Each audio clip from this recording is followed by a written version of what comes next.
ఉత్తరప్రదేశ్ లోని మురాద్ నగర్ లో ఘోర ప్రమాదం జరిగింది.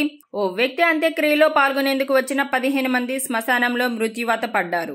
శ్మశానంలో ఉన్న షెల్టర్ పైకప్పు కూలిపోవడంతో వారు మరణించారు. మురాద్ నగర్ కు చెందిన రామ్ ధన్ అనే వ్యక్తి కన్నుమూయడంతో ఆయన మృతదేహాన్ని అంతిమ సంస్కారాల కోసం శ్మశాన వాటికి తీసుకొచ్చారు. అంతిమ క్రియలు జరుగుతుండగా అక్కడికి వచ్చిన బంధువులు ఓ షెల్టర్ కింద నిల్చున్నారు.